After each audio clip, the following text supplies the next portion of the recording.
Hi guys, hope you're thriving and doing really well and practicing radical self-care. If you're interested in private coaching, go to www.coachcat.org.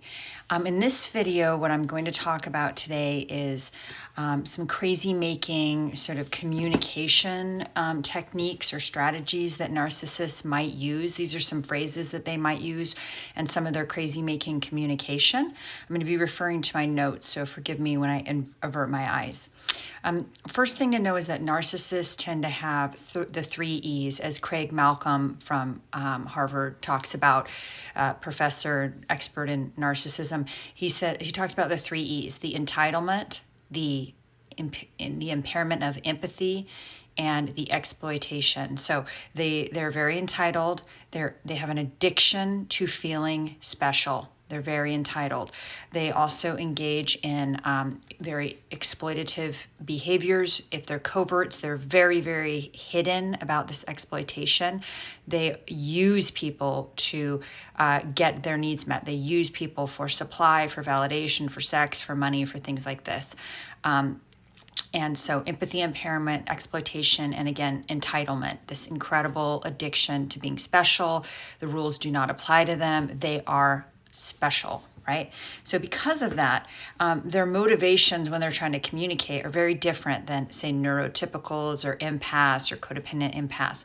Their motivations are all about gaining control, gaining supply, gaining power, having the upper hand, being superior, you're the inferior, keeping you underneath them. They are superior, you are underneath them. So their motivations are not to understand. They are not seeking to understand. They're not seeking to create community. They're not seeking to create partnership. Those are not their motivations. They're not trying to understand you. They're not trying to create a loving companionship or understanding of the other person. They don't have much empathy, if any at all. So they can't put themselves in your shoes. So they don't care how any of this makes you feel, not at all. They're just about gaining control and power. Neurotypicals typically, especially in sort of interpersonal, like romantic relationships, their motivation is love, right? And I'm not saying we all act in loving ways all the time. I'm saying they're seeking to be understood, to understand, and to love. Narcissists, they're not motivated by love. They're motivated by power. That is their deal, is they need to have power, dominance, and control. So these are some of the things that they may say when you're trying to communicate with them. I'm sorry you feel that way. They may say that. And what that really means is, I'm sorry that I got caught. I'm sorry that you were trying to hold me accountable. I'm sorry that you bring this up. It's so boring to me because I don't really care how you feel because I don't have any empathy.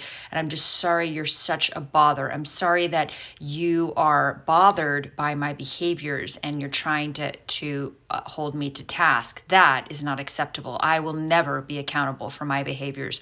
I have no accountability. I shouldn't be accountable for anything I do. That's the translation. When a narcissist says, I love you, what it really means is, I love to control you. I love to be in the superior position above you. I love to use flattery to butter you up and keep you under my control. I love to use intermittent reinforcement, love bombing, and then withholding so that you're constantly scraping for little bits of breadcrumbs from me. I love to see you work so hard to get a tiny bit of approval from me. I love to have you tied to me emotionally so that I can manipulate you, control you, and get you to do my bidding. I love having you as my slave. I love using you for money, sex, validation. I love using you to look like a good guy or a good girl. I love using you to hold up a mask of a normal family. I love to love bomb you and then treat you poorly later because it makes me feel this incredible rush of power. I love that you love me, and that makes me feel very powerful. I love having control over you. I love watching you work your ass off, invest in this relationship while I do nothing and you still feel inferior and I am superior. So that is what, when they say they love you, that's what they really mean. So, okay. Another thing they may say is you are oversensitive, you're overly emotional, you are overreacting. What this really means is you are having an incredibly normal reaction to egregious abuse, whether that abuse is subtle, psychological, and emotional, or physical or verbal. You are reacting to abuse and you're having a normal reaction, but that is not acceptable to me. You're getting, what this really means in the narcissist's head is you're getting way too close to the truth, and I'm going to gaslight you some more so that you second guess yourself and you stop trying to hold me accountable for my actions. I am perfect and I will never be accountable for my actions. And I'm sorry that you are showing discomfort and emotions around this. I'm going to invalidate your emotions some more so that you feel less unworthy and like your emotions and feelings just simply don't matter. And I will not be held accountable for my lies, deception, infidelity, cheating, gaslighting, and manipulations. That's what it really means when they say that you're being overly sensitive. They want you to feel like you're in the wrong for trying to hold them accountable or for calling out their abuse. Another thing they may say is you're insecure, you're jealous. What this really means is for a narcissist, remember they love to create love triangles, triangulation. They love to have two people fighting and vying for their attention. So translation is, I just love this love triangle. It's making me feel so powerful. I love making you feel insecure. I love making the other person feel insecure. I love triangulating you with others. It makes me feel so desirable and sought after to have people fighting for me. I love getting others to vie for my attention by creating jealousy and insecurity and triangulation. It makes me feel awesome and powerful. I just love manufacturing jealousy in you and keeping you super insecure and on your toes. And I'm entitled to cheat because I'm very special. This love triangle is awesome and fun. And I like to pick at your wounds and make you feel flawed and less than. I love having people fight over me. It makes me feel so good. I get a power rush from it. And I like to compare you with others and make you feel super insecure. It's so awesome. Sorry. Okay, you are crazy. What that really means is, again, they love to create a reaction in their victims and point out to that person and be like, look how crazy that person is. They like to make you look bitter, obsessed, crazy, and overreactive. They want others to see you as the crazy or defective one. They may say, my ex is crazy. What that really means is, I provoked, prodded, tortured, psychologically and emotionally manipulated, gaslighted, and tortured my ex and to cause a reaction. And then I pointed the finger at my ex and said, look at that crazy person. Look at how my ex is crazy, jealous, and obsessed. The narcissist is so good at this. And keep in mind also, a lot of people in these relationships have symptoms of complex PTSD or trauma responses and symptoms. And so they are going to be reacting because they've been traumatized, and half the time they don't even know it. When a narcissist says that he or she is a friend, what that really means is that friend is someone that the narcissist is keeping as a secondary source of supply. They're either having sex with them or they're having an emotional affair with them. And this is usually from narcissists who don't really have friends. They don't have long-term, deeply emotionally connected friendship. So when they say that that person is a friend, it's really a side piece or a secondary source of supply. They don't really value real friendships. So that person is somebody that's, in the queue. When they say that you have trust issues, what that really means is I am a pathologically untrustworthy person. I lie, cheat, gaslight, and manipulate. I don't have any empathy. I'm entitled to cheat, and I've been messing with your mind, and I absolutely love it. It's not when they say that, they'll say to you, oh, everything's about you, and they'll make you feel shamed as if you're just making everything about you. What that really means is that from the narcissist is it's all about me. I'm the only one that's important. You're selfish and self-centered. When they tell you that, what that really means is I am projecting, I'm totally pathologically self-centered, and you are not allowed to have needs. My needs are the only ones that matter, and I'm going to put my needs above yours. I'm entitled to have whatever I want, whether that means, multiple lovers in a relationship that I promised I was monogamous in, or whatever I want, the money, the house, whatever. I'm entitled. I am special. You are a minion. When they say something like, no one will believe you, what that really means is I've been doing a smear campaign behind your back for years. I've been telling lies about you and half-truths. I've convinced my friends and family that you're crazy, and I've been working on this for years unbeknownst to you. I'm going to try my best to isolate you. If you ever speak up about the abuse, I've already destroyed your character behind your back with the people that I've manipulated, and they're not going to believe you.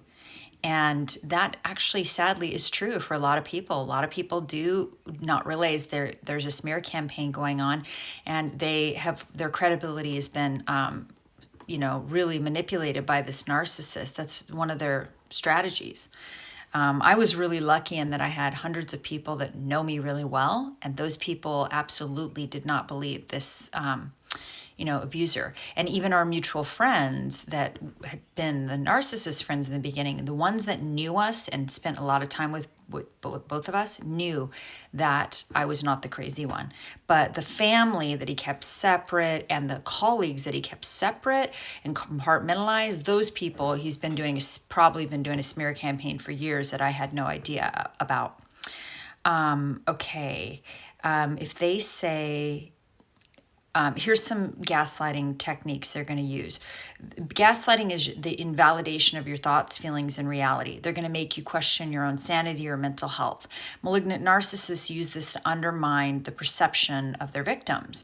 They lack empathy for people, so this is very easy for them to do. Think of it like it's hidden psychological murder. Well, the narcissist gets to look like they're lily white and innocent. They may say stuff like you have mental health issues, and they may tell other people she has mental health issues. Translation, I'm a pathological person, but I want you to believe that you are the identified patient, and I will never take responsibility or accountability for my duplicitous behaviors. I'm going to create reactions in you, and then I'm going to make you think that you are the problem. You are the identified patient. I get to be superior, you're inferior, you're crazy. I'm the logical one. That's what a narcissist wants you to believe. Abusive partners actively contribute to mental health, physical health, and substance abuse issues in their victims. The abuser often tries to create mental health issues actually in their victims. They try to send their partners over the edge, and sometimes they're successful at this. If you have an addiction, they will enable that addiction to keep you tied to them, or they will try. They'll often say, gaslighting, you're insecure and jealous. Again, the translation here is I'm lying, cheating, gaslighting, but I want to make you feel like you are the problem.